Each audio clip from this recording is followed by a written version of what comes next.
Tevye saying, on the other hand, that to me is the most Jewish value in the world. With Ariana specifically, because I know the people want to know. Like, The people want to know. your shows generally have not been hugely commercially successful. We can look up and see ourselves, because here's a Jewish man being persecuted because of who he is. One of my life's great passions and pursuits has been musical theater. As a performer, a creator, and an audience member. And so it is with great excitement that today I welcome one of the medium's greatest living composers to the podcast. He is, without question, the most prolific contemporary composer of Jewish stories and music for the stage, including 2 fully Jewish musicals, neither of which is Fiddler on the Roof. He also wrote the musical The Bridges of Madison County, which he called the most Goyish musical he could possibly write. He's got 2 daughters, 3 Tony Awards, 8 Broadway shows, and he discovered Ariana Grande. Ladies and gentlemen, please give a round of applause to the Meshuggah Maestro, Mr. Jason Robert Brown. The Meshuggah Maestro. I have to get T-shirts with that. There you go. Yeah. You can keep it. I think this is probably the first conversation I've had with somebody I've auditioned for.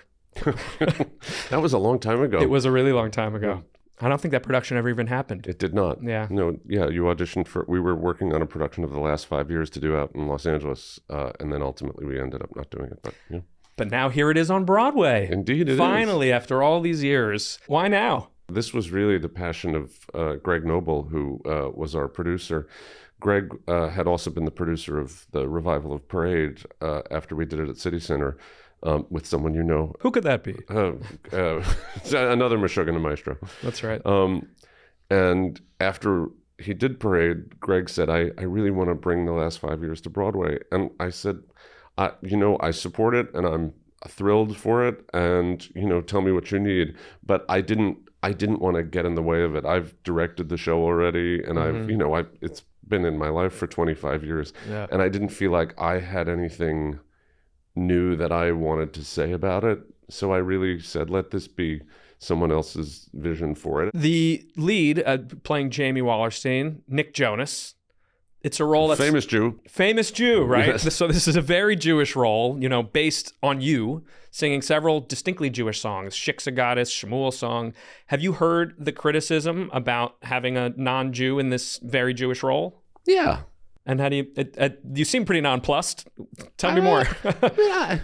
Nick Jonas wanted to play the part, and Nick Jonas is an international pop star who's going to sell a lot of tickets. And you're talking about a show that has to sell a lot of tickets to be on Broadway, and the only way you get a theater is if you have a big star.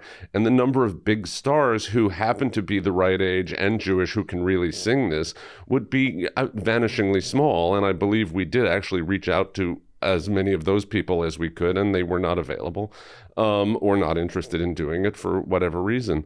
And so I liked Nick, and I trusted him to respect it and to do it well. And I said, I want to be clear to everybody that the part is a Jewish character, and that we're not going to not have it be a Jewish character, and that we're not going to make fun of it being a Jewish character, and that is what it is. And other than that, there have been Goyim playing Jews for, forever. I can get crazy about it or I cannot. I did not think there was anything inherently disrespectful about Nick doing it. And I thought the only issue is he going to be good or is he not going to be good? And I think he actually does a beautiful job with it. And so the rest of it is entirely academic. It's not, it's not like he's playing Fagin and, we've got him, in payas and wandering around on stage. Right. He's just a contemporary guy who is incidentally Jewish. And we haven't erased any of that by having it played by somebody who isn't. What do you think about the sort of double standard nature of that? Like, for example, if Jamie was someone in a wheelchair, could Nick Jonas play it? Well, I don't think being Jewish is a disability.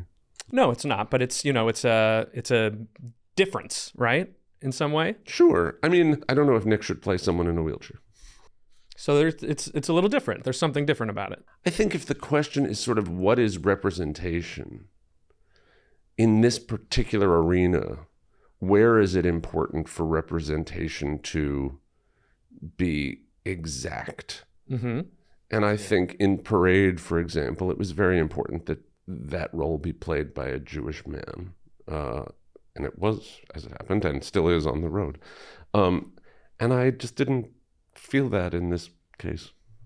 And what I really don't like is when you see people playing Jewish characters who are clearly not Jewish, and what it turns into is some sort of Jewishy shtick. That's always the risk. And there's none of that. And I've seen that from extraordinarily gifted actors. I mean, I've seen it from John Turturro, and I've seen it from the girl in Mrs. Maisel. I like really wonderful actors who sort of fall into this kind of Brooklyn-y thing that I think it doesn't feel real to me. Yeah. And Nick wasn't going to assay any of that. Yeah. And I wasn't remotely concerned on that front.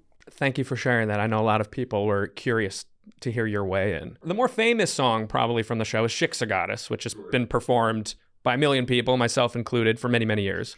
But Schmuel's song is more Jewish almost. It's about this shtetl in Klimovich and has this sort of old country European musical feel. What's the story behind that song? When you get to the Schmuel song in the show, what I needed to do was to demonstrate a bunch of things. I wanted to talk about both who Jamie was as a writer and who Jamie was culturally. And so the Schmuel song is an opportunity for him to sort of express both of those things. This is how I write, and this is culturally where I came from.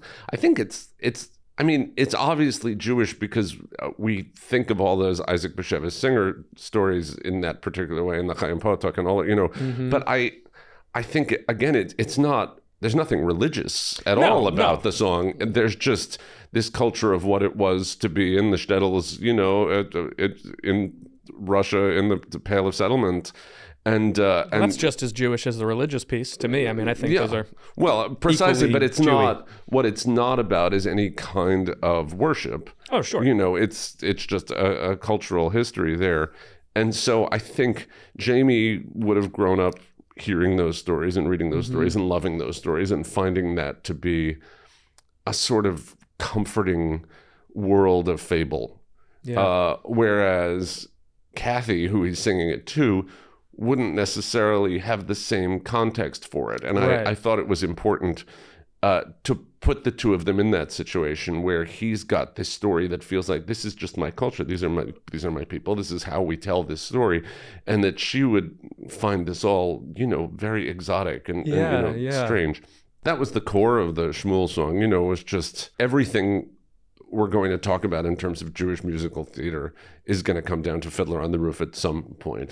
And, it's the granddaddy. I remember saying to Sheldon after the show opened, I said, "Oh, you have to see it. There's a song that you're going to love." And he said, "Why? Because it's Jewish?" And I said, "No, because it's a sweet story." And that's, that's what Sheldon did so beautifully, better than anybody, is he just told these sweet stories from the heart about, life. And it turned out he was Jewish. And so they spoke in a very specifically Jewish cultural way. Yeah. I love what you point out about the way that song hits Kathy and that she doesn't really have a frame of reference for. That's not something that I've thought about watching it before. I think that's a really interesting layer. Yeah. So let's talk a little bit about Parade, which you're currently represented by on a big national tour. It is, for those of you who haven't seen it, it is about the 1913 trial and lynching of Leo Frank in Atlanta, which is a completely true story. It debuted back in 98, your first Broadway show. You're only 26 years old. Well, it was 28, but... Oh, sorry.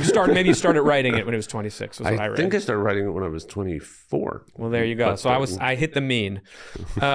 So you're brought in by legendary producer-director Hal Prince, who also happens to be Jewish. Take us back, if you will. What was the process of being invited to write a Broadway show with Hal Prince? It was really wild. That's got to be crazy. I mean, it was wild in that it was exactly sort of the pinnacle of what you want to do. I mean, if you're my age and you grow up loving musical theater, then ultimately you're like, I want to end up writing a show for Hal Prince. That would be like, that's the apex. That's right. The whole thing. And then I was 24 years old and I, had a meeting and got the call and suddenly I was writing a show for Hal Prince. And not just sort of writing a show for Hal Prince, but also writing a show that dovetailed exactly with all the things I was interested in. I wanted to write something that was about justice and, about that sense of being judged because your personality is a certain thing, because it's not just that Leo is Jewish in the way we tell the story, Right. and I think what was true, though who knows, but it's not just that Leo is Jewish. He's an alienating guy. It's just that he's prickly and he's cold, and I think he's a loner and, not a person who loves hanging out with other people. I think there's something that was just distancing about Leo. Yeah. And that really resonated with me. Through in your own personal experience? Yeah. No, because I don't like people. I mean, who's worse than people? Cats. Maybe cats. Right. All of those things were sort of on the table at the same time, as well as sort of this great panorama of what the South was like, and it was everything I wanted to write. And it happened to be that Hal Prince was going to be directing it, and Alfred Uhry was going to be writing the book, and it was just it would have been overwhelming, but A, I think my ego was big enough to think, well, you totally deserve this, and B, there was just so much work to do that I didn't have time to sort of get go running around and cockadoodle doing. I just had to get the show written, and Hal was a real taskmaster about, we had weekly meetings in his office, and he wanted to see what it was, and he wanted to keep it moving, and he, Hal was a freight train. It was just, there was always motion. That's so critical to getting these things done. It's, stalling out is like the greatest enemy. Oh, absolutely. Yeah. And then you mentioned you got to work with Alfred Uhry, who's like the great American Jewish writer about the South. Tony, Oscar, Pulitzer. What was that collaboration like as the composer lyricist with him as the book writer, which is, a critical collaboration to making a show work? He was just such a mensch that it's been very hard for me in the 20, 30 years since then to replicate that experience in any way. He was just the most generous collaborator who Alfred wanted very much to tell this story, which was part of his own family history. His uncle Sig actually owned the pencil factory that Leo worked in. Oh, wow. I didn't realize it was that person. Oh, yeah. And Alfred had met Lucille when he was a child. He didn't know who she was, but... wow. So it was very important for Alfred to get the story told, and so he just trusted me to help him tell the story. How did the revival come about? Where did that come out of? With Parade, we did the show in 98, 99. I think people went to Lincoln Center or didn't go to Lincoln Center, but they were like, oh, it's so sad, and why would you make a musical about some story like this? Yeah. There was a sense also that I have now that it was easy to look, it was during the Clinton administration, it was easy to look at the Leo Frank case as like a thing that happened once, and why do we have to talk about this? Right. It was the golden age of American Jewry. Yeah. Maybe, In the 90s, it was pretty good. And so then 10 years later, we did a revision of the show, and we did it at the Donmar in London. For what purpose? Our dance captain on the show at Lincoln Center was a guy named Rob Ashford. And then Rob... Heard of him. Rob got to be a very well-esteemed choreographer in London. He had done several shows in London. And so at the Donmar, where he had done some work, they said, would you like to direct? And he said, I do, but the show I want to direct is a show called Parade. Wow. And Parade was, the original production was 36 people in the cast or something like that. And the Donmar is exactly as big as this studio, if we could show it on camera. But Rob had an idea for how to do it, and it was a great place to do it. And so we did it there, and we made a lot of revisions to the show. I'd say we kind of upended about 25% of the show. And I think, I'll be careful about saying this, but London, England in general, doesn't have the greatest track record when it comes to Jewish relations. Yeah. And there was something about the perspective of the piece that felt like it was important to say it there. Mm-hmm. And that felt different than when we did it in New York to New Yorkers. That makes sense. And so then, years passed, and that version of the show was the one that went out. And then City Center called and said they were very interested in doing the show for a week's run. And they said Michael Arden is very interested in directing it. And Ben Platt is very interested in being in it, and how does all that sound? And I said, well, why would I say no to that? That sounds great. I said, I want to conduct it because, you know, I love the piece, and I want to make sure it's the full orchestration and that, you know, we take care of it that way. And I thought, you know, we'll do the show at City Center, but we're not going to transfer or do anything like that because people are not going to want to pay to see a show about a lynching. That's not sort of how this works, you know. And Benji's great, and of course people want to see him, but they want to see him do something that is life affirming and wonderful and not, you know, sad and tragic. But I think the minute the drums started at the top of the show at the first performance at City Center, I was like, oh, times are different now.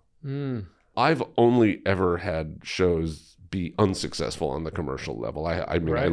I love the work that I've done. So, you know, I don't try to think of it in those terms. But when I enter the commercial arena, it's generally like, that was a nice try, and off we go again. Yeah. But what the commercial arena does, other than worry about whether you pay your money back, is it says, this is a bigger stage.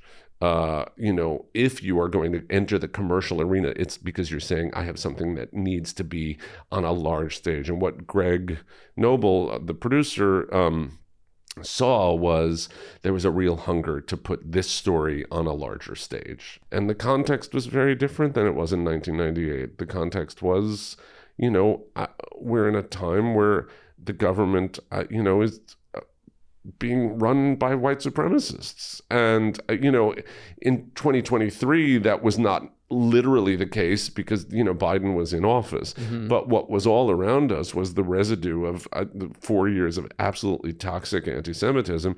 And what was, you know, coming up, though we didn't know it was around the corner at the time, was going to be where we are now. I want to ask you about that. Have you, well, in terms of the show, like, have you seen the reception to the show change at all since October 7th? I think what already had happened was that Jewish audiences were always going to be a big part of who came to see this particular show, but Jewish audiences really wanted to see a story that told about what it is to be Jewish in America, and how the Jew will always be the outsider. But I think it was so natural and easy to feel, if you were a Jewish person, to feel victimized, to feel targeted after October 7th, that you know, what we always say about theater or even movies is what you want in the audience is to look up and see yourself, you know? And I think it would have just been so clear and so obvious that, like, we can look up and see ourselves because here's a Jewish man being persecuted because of who he is. We've had a Last 5 Years movie. We've had a 13 movie. Is there going to be a Parade movie? Well, we'd have to ask your dad. I mean, I feel like there should be. I feel like it would work great as a movie. I would love there to be a movie. There have been sort of feints in that direction, but it all comes down to, you know, who's going to star in it. And so I haven't, you know, no one's come to me lately and said, I want to option the movie. And I'm not the kind of handler who goes out there and is like, we're going to make a Parade movie and let's do it and let's raise the, you know, $65 million it would take to make a small version of it. And, you know, I would have loved to see it, and I still would love to see it, and it might happen. Yeah, I know some guys. I'll make some calls. Make some calls because it would be nice. We can get Andrew Resnick to play on the soundtrack. Shout out to Andrew. That's the most inside moment we'll have on this podcast. A shout out to Andrew Resnick. Oh, yeah. Well, you know, enough people who know me personally also listen to this show. So there's like, you know, there's going to be 50 people who really enjoy that shout out. So I just mentioned 13, the musical, which turned into a movie.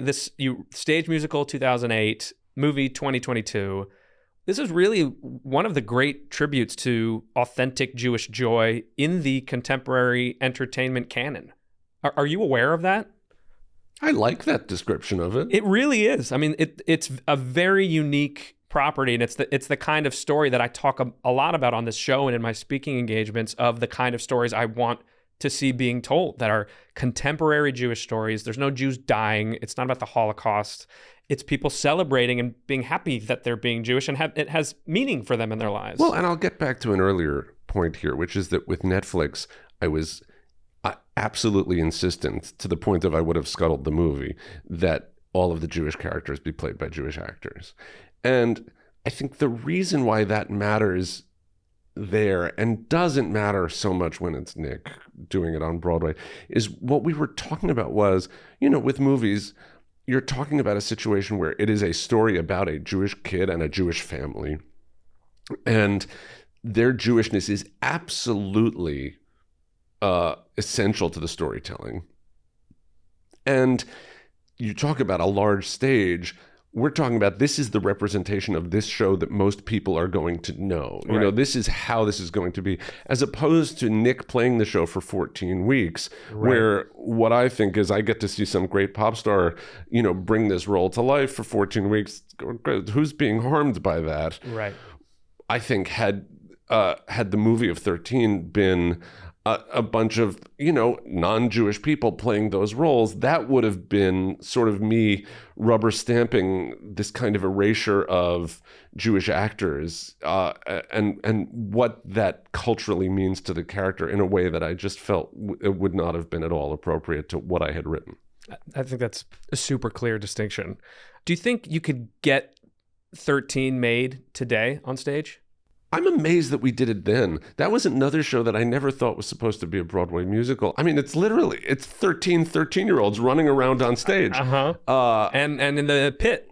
Yeah. I mean, it was all bananas. Like, there's a lot of concept around that. Yeah. But it's not in any way an experimental show. It is the most sort of like flat out musical comedy I've ever written. The jock and the cheerleader. So then Bob Boyette said, no, it should, I want to take it to Broadway, which I think was, I'll let's say it's about the strength of the material. Let's say it's about, that the music was very powerful. But I think it was also that when you talk about Broadway musicals, you are still talking about a Jewish audience. You are still talking about, it is a Jewish art form. It is a thing that Jews sort of created and that Jews have been very instrumental in developing. I think less so now, but, oh, well, we get whitewashed out of everything. But do I think that 13 could get done now? I don't know why it was done in 2008. It was, crazy and miraculous. Sounds like it's been a commercial success for you in its many iterations now. I mean, I don't know that any of the commercial versions of it ever made any money for anybody. And certainly I don't think the movie did. But in terms of me personally, sure. Yeah, it's been great. Performed all over the place, right? Yeah, no, it's been successful. And it certainly has been what I wanted it to be. I wanted to write a show that teenagers could do that didn't require them to be grown-ups. I just felt like the material that was out there at the time, if you were going to be a teenager playing a teenager, it was going to be tragic. It was going to be like horrible, or it was going to be like really like stupid. And 13 is pretty stupid, but it's stupid in a way that felt very honest to me. It felt very genuine, and it wasn't a story I had seen told. Of your own bar mitzvah, you said it wasn't particularly traumatic, but also that you had a hard time even finding 10 kids to show up to it. So which is the true emotional truth? My bar mitzvah wasn't really about me. I mean, as far as everyone that I grew up with and went to school with and went to Hebrew school with, and for that, the bar mitzvah was really your parents saying, look what we did. We got him all the way here. Now he's a man. And that was the context for it. So this thing now where a bar mitzvah is basically your wedding, that was not, it wasn't about me so much. I had to learn my Torah portion. Right. We'll do all of this. My grandfather was Orthodox. My dad's been gone for a while, but my mom is not particularly observant, other than that the holidays are the holidays, and we have to believe in the holidays, and that's that those traditions are the things that matter. But it was very important to my grandfather that we do it correctly, and so therefore it was important to my mother that we do it correctly for him. So that was my bar mitzvah, and so the trauma was just learning how to do it. But the reason I had trouble finding friends, because I didn't have many. But the reason I didn't have, I skipped a grade. I had been moved from the middle of third grade into the middle of fourth grade. Smarty pants. I guess. I mean, I certainly don't recommend it. It was not. It's gotta be hard. It was hard on me. My mother fought against it like crazy, but ultimately the school it was a public school, and I think they just sort of felt like they didn't have the resources to deal with me. Yep. Because I was clearly bored intellectually, and they could sense that. I mean, I knew that, but I thought everybody was. I can relate. We've spoken a lot about this on this show, and I have ADHD, and I got into a lot of trouble in elementary school. So I think they felt like the only thing they could do was to move me up to where I would be more intellectually challenged. But the social effect of that, I'm still carrying. I mean, it was really intense, and what was made really clear was, if you're a smart kid, then you must think you're better than all of us. And if you think you're better than all of us, then we don't want to have anything to do with you. And so I eventually my way in was the music. That was the thing that eventually brought me into the world again. But for a number of years, I just was kind of looking at everything from the outside and just thinking like, well, I guess I don't get to be part of this because I'm smart. I guess because it must be true. I must be better than all of you. So okay. That's the trauma of my youth, my bar mitzvah, whatever. By then, that was a long time, Right, yeah. As part of 13, you discovered some great talent, like you mentioned. Liz Gillies, who I starred opposite in a movie called Spread, which you can find on Tubi, about a porn magazine. It's very funny. And, of course, Oscar nominee Ariana Grande. With Ariana specifically, because I know the people want to know. Like, the people want to know. Could you see, star power in her? It's hard for me to take any credit for discovering Ariana, because Ariana was going to get there. Someone was going to find her. It happened that she walked into my room, and my room was the one that had a Broadway production coming, and there was a producer who was paying for people to show up and do things, and so therefore we were in the right place at the right time. Ari was just an astonishingly gifted singer, and just this really wonderful personality. Like, she sang maybe 4 notes, and we were like, great, fine. You're looking for talented 13-year-olds. There's like, oh my God, that's what you want. I would say there were very few of those kids who made that kind of impression that quickly. You mentioned this earlier, but your shows generally have not been hugely commercially successful when they've debuted on Broadway, but the music has been fantastic.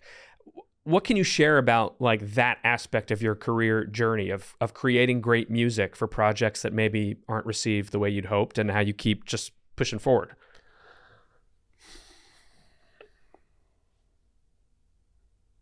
It was really hard for a long time. I have to imagine. And it's not now. It's complicated now, because in order to get any new work done, you need money, and people get confused about how to invest in something that isn't necessarily going to pay them back. I think you have to invest in art for the good of the art. If you're just investing in the art so that you can get your money back, that's fine, great. But I don't really know how to talk to those people. You invest in the art because you believe in the art. But the people who fund the art sometimes want to see what's going to come out on the other end of it. So that's the part that's complicated about it. I think I never thought I was writing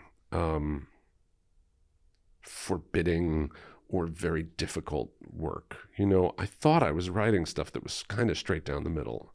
Like, on a musical level, I didn't think I was writing like 12-tone, free jazz craziness. Right. It all sounded like pop music to me. I mean, it sounded like the stuff I grew up listening to, which may have been like 12 millimeters to the left of center, but was not kind of like,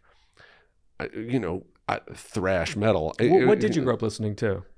Billy Joel. I mean, Billy Joel and Stephen Sondheim and Joni Mitchell and Stevie Wonder and Paul Simon, Carole King. I grew up listening to singer-songwriters and wanting to be a singer-songwriter. And much of what I was doing musically really did come from that tradition of like, this is what 70s singer-songwriters did and wrote. And, that's what I thought I was going to be, So it was hard for me to be writing stuff that felt to me very kind of accessible, and be told that this was so uncommercial and that, people weren't going to want to buy this. So I spent a lot of time thinking, all right, I've got to keep tacking more towards the center. I've got to be more commercial. I've got, I'll do this thing for kids, or I'll do the Bridges of Madison County, or I'll do Honeymoon in Vegas. I'll do big musical comedies.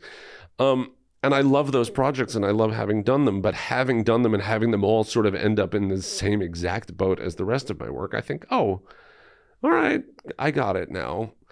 If my work were not responded to at all, if I wasn't the kind of person who would be a guest on a podcast, if I just sort of labored in obscurity, that would be one thing. Yeah. But I don't. The work gets out there and has a really fervent and devoted audience, people who really care about it, people who really stand up for it, people who really believe in it. And so I now have had, my first show opened in 1995. So I've had 30 years of a career where I know that the work is appreciated. Mm-hmm. And for me to keep talking about how it doesn't make any money is, I feel like it's churlish and ungrateful of me at this point. It is an important context for the people who invest both emotionally and financially in my work to understand. And I am now much less willing to tack toward the center than I was even 10 years ago. Do you mean musically or story-wise when you say yes? Yeah. Okay. I know you have coming up next season, Midnight in the Garden of Good and Evil. Where does that fall on this continuum of center, outside the middle? And this was Rob Ashford who called and he said, would you be willing to come into this thing? They'd been working on it for a long time with a bunch of different ideas about what the music should be. And they brought me in, and then they brought in Taylor Mack. And I thought, well, if you want to do a show that's me and Taylor Mack together, then you're not expecting it to be Hairspray. This is going to be a really bananas piece of theater. Mm-hmm. And we've loved doing it. There have been commercial producers on it. They're the ones who brought me on. So I assume they know what they're getting into. But I haven't spent a lot of time worrying about sort of how to make them happy. Like, oh, we have to change the show so that people will like it. I think I've been like, we have to make sure that the show has the emotional engagement that matters to me. Sure. I think we have to make sure that the story makes sense in a way, that matters to me. But that's really me more than it is about sort of the people in Times Square trying to figure out what show they're supposed to see. We were doing Honeymoon in Vegas, which I loved. Which I saw, by the way. Yes. With Andrew. I loved Honeymoon in Vegas. It was... Oh, I had a great time. In a lot of ways, it was closer to me than the last 5 years. But there was a real resistance to it. I could feel it in the city. I could feel it in the houses themselves. And I never knew what it was. I still don't know what it was. People didn't like it. And I thought, I'm blind. I'm blind.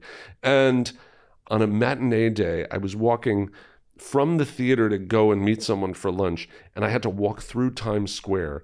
And there in Times Square was the naked cowboy and all the characters, all the people dressed up as Batman and Pokemon and whatever else the fuck they were doing. And I, walking through that crowd, just shocked, felt like all of these people, like I could fill my theater 8 times with just what was in front of me immediately. And I was like, I don't want you people to come to my show. If you can't see the show that I see, I don't want you there.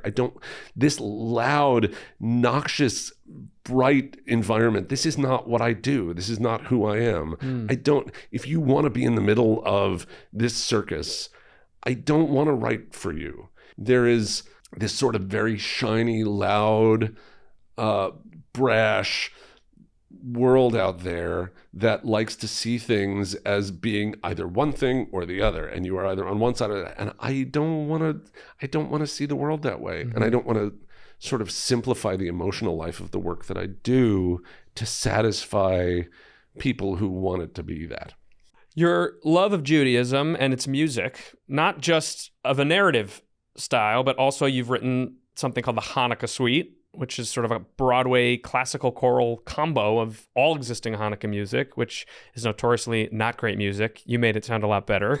And then you also wrote the Manischewitz merengue, which is, Dayenu to a merengue beat. Well, yeah, I used to do these shows at Subculture for 6 years. I was in residence and I did a show every month at Subculture. And so sometimes those would coincide with certain holidays. And Lindsay Mendez and I were doing the show that month. And it was on, I think, the second night of the Seder. That just had been the night that I chose. And I haven't done a second night of a Seder in years. I used to do them when I was a kid, but I did my first night. And then the second night was the concert. But so I said, well, we should acknowledge the night. And so I had a huge horn section and all of that. And I said, well, we should all sing Diana. So I wrote it. And then I, passed around a bottle of Manischewitz. Yeah. This was before COVID. And and that was it. I will say that was probably my most Jewish night at Subculture. Yeah, the whole audience is singing Diana with you. Yeah, no. That was definitely a night where you knew who I was. Do you see yourself as the like primary Jewish mainstream composer of today? Because you kind of are. I mean, I think Bill Finn was certainly more observant than I was. It doesn't matter to be observant. He's not writing Hanukkah suites and Manischewitz. Look, falsettos is pretty Jewy. I don't know. You got a lot more under your belt. None of it was by design. Like, I never was like, I'm here to represent the Jewish people. Right. I don't have any wish to be contrarian about it. I like it. I wish I were a more observant Jew if I was going to be thought of as the Jewish writer. Like, I don't think I kind of have the right to claim that just because on a daily basis I'm very aware of being Jewish, but I'm not observant. And I think to separate Judaism culturally from Judaism as a religion, I think is totally fair in society, but I really am separated. I really am a culturally Jewish, and I totally buy that, but I'm not religiously Jewish. I mean, that is the basis for a lot of what this show is exploring the different ways that people identify and connect as Jewish. And I will say, from sitting over here, I would take somebody who doesn't observe a single law and puts as much Jewish, joy and pride out into the artistic world as you do any day over some Orthodox Jew who's not creating the things you're creating. Right. But I mean, again, what I was raised with is that those rules are there for a reason. And so to not observe any of the rules is to sort of not be Jewish. And I think being an American Jew is very much about having that dichotomy be present. Sure. And I think if you ask me what being Jewish is to American Jews, the values, what are American Jewish values? I think there is something to that amount of nuance and empathy, that sense that things can be both one thing and also the other. But, Tevye saying, on the other hand, that to me is the most Jewish value in the world. On the other hand, what do you see on the other side of it? How can you be so certain and yet also, I see what your point is. Yeah. That to me is an essential Jewish value. And when I get really angry at Jews, it's betraying that particular value, betraying that essential empathy. And I have so much respect for Jews who can be observant, who are more observant, who can read the Hebrew, who sort of are part of that world in a way that I just never felt comfortable. But I think part of my life story is that I'm never going to feel comfortable in any institution. Wherever you put me, wherever it seems I most logically belong, I'm not going to feel comfortable there. And I think that's true about Broadway. And I think it's true about being Jewish. I think it's true about being a New Yorker. I think it's true about sort of every part of my life. The thing that I most naturally gravitate to and most obviously illustrate, I still don't feel like that's where I belong. It's a very holistic, astute, observation of yourself. Well, I'm 54. I mean, I've had a long time to think about it. Yeah. Recently, we had Stuart Weitzman on the show, who produced a documentary about Jews in Broadway. And he said something like 97% of all Broadway productions have had a Jewish writer or composer. Like, what is that about? Why is it such a Jewish art form? let's go back to the 20s. Well, what is it that makes the Yiddish theater happen? Why that? There are other theatrical traditions. There are African theatrical traditions. There are, Viennese theatrical traditions. There's something about what happens when you look at, Yiddish theater and what it meant to the community, the way that we expressed ourselves through theater. That was an important way to express ourselves. That was, we're storytellers. To be storytellers that way, to embody those stories so that we gather a whole bunch of people, we sit them down in seats and we say, this is your story, and we tell it. And there are Asian theater traditions, obviously. There's, British theater traditions, Sure. There's all of that. But when you look at the Yiddish theater, which is kind of an amalgam of a couple of different Western and Eastern European traditions all sort of munched on top of each other, it doesn't look different than a Broadway show. Mm.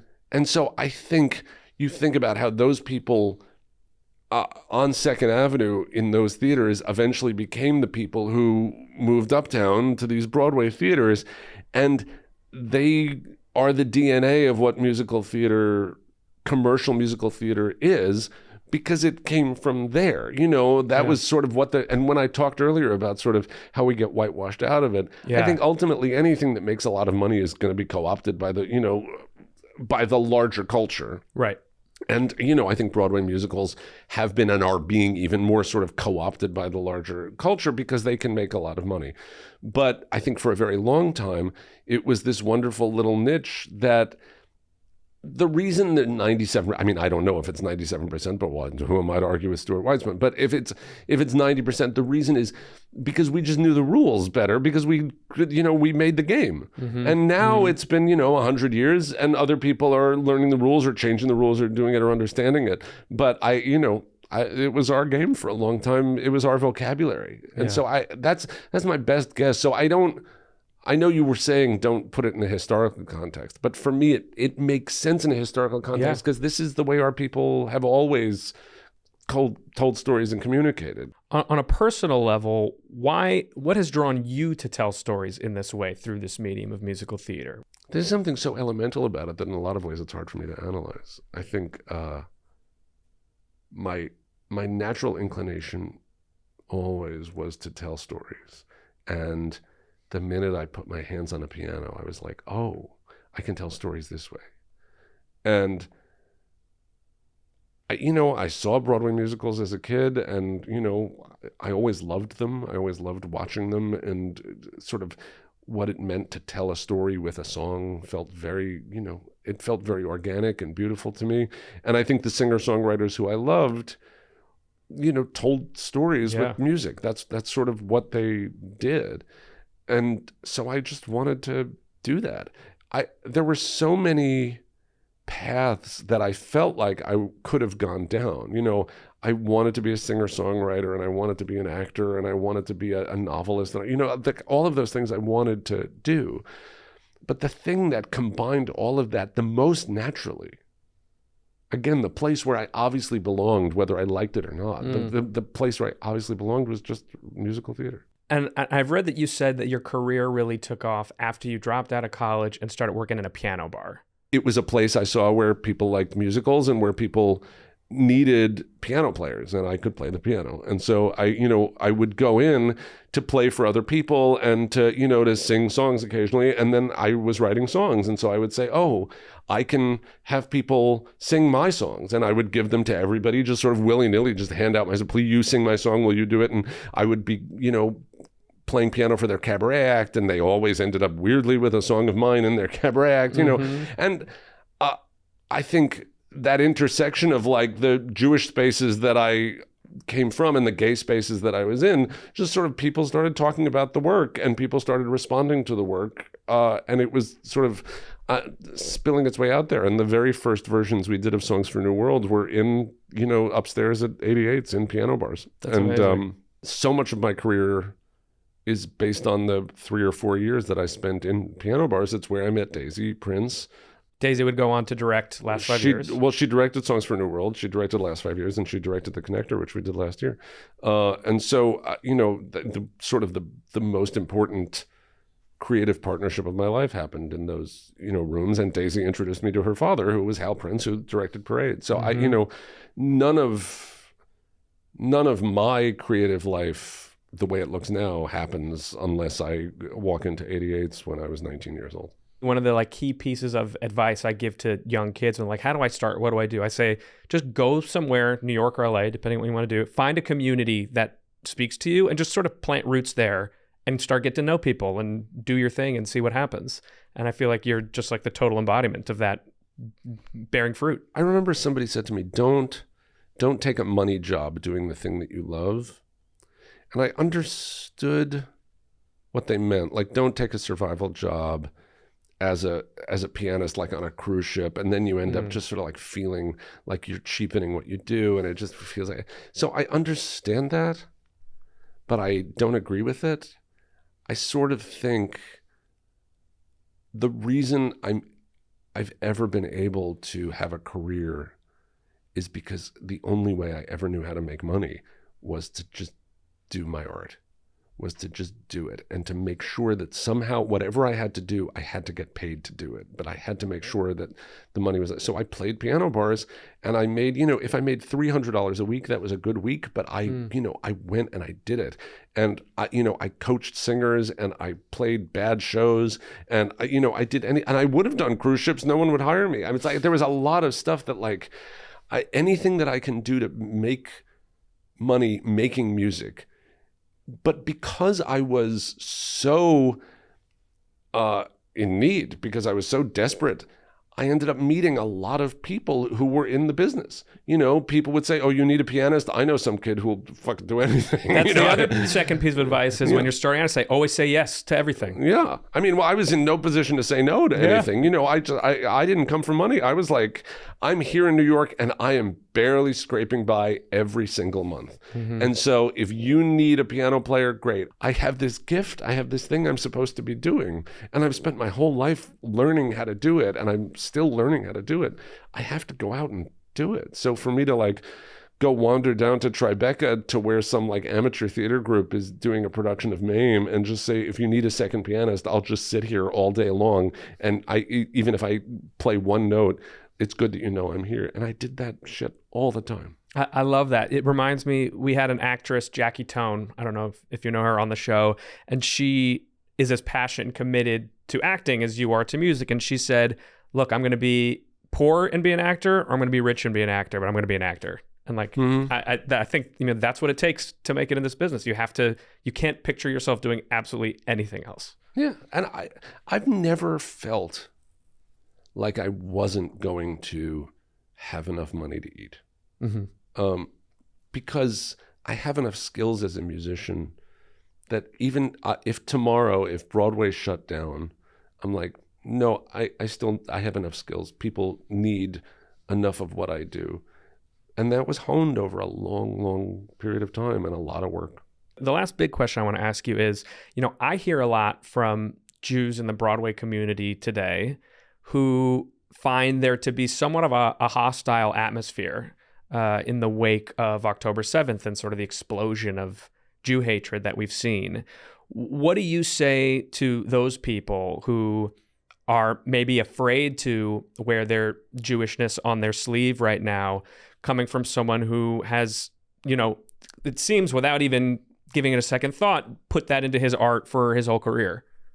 It's really easy to say, just wear who you are, no matter what it is. If you're Jewish, if you're trans, if you're gay, if whatever your minority outsider status is, just wear it. Wear it all the time, and if they don't like it, fuck them. It's easy to say it.